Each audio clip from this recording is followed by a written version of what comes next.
अस्सलाम वालेकुम दोस्तों, तुसी वेखदे पे हो पाक पत्रकार ते मैं तुहाडा दोस्त अहमद फराज।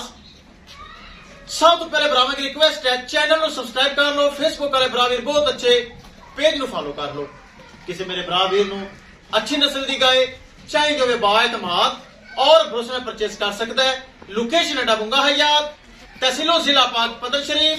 मोबाइल नंबर है साडा 0300 पूरा 8754 743। व्हाट्सएप नंबर भी यही है जी, ते लोकल नंबर भी यही है। पहला बच्ची दोंदी चोलस्तानी जर्सी पिछे वच्छा। शॉर्ट वीडियो लगी 3,30,000 रुपए डिमांड सी। प्यार मुहब्बत करके रहीमुल्ला खान भाई लाहौर तो मॉडल टाउन उन्हें परचेज कर ली। अल्लाह ताला रहीमुल्ला भाई नसीब करे। किसी बरावे नु मजीद जानवर चाहिए तो वे रब्ता करके परचेज कर सकता है। कैमरामैन साहब गड्डी नंबर एक एक चीज करो क्लियर तो करो लोड।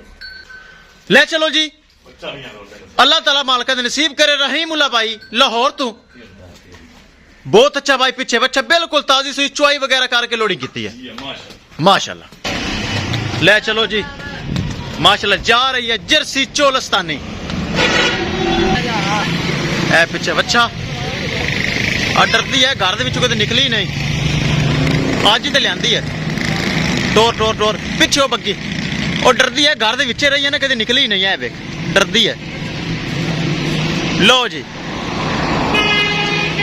किसी मेरे भरा वीर नु मजीद जानवर चाहिए हो राबता करके परचेज कर सकता है। विखाइए गड्डी नंबर तो एक एक चीज करिए क्लियर। लो जी, शाहजोर लग चुका जी, चेक कर लो। लो जी, किसी मेरे भरा वीर नु जानवर चाहिए हो राबता करके परचेज कर सकता है। लो जी, गाय हो गई लोड। इंशाल्लाह दोस्तों मिलांगे एक नई वीडियो के नाल। अपने फराज दोस्त दे इजाजत, अल्लाह ने के बाद अल्लाह दे सुपुर्द।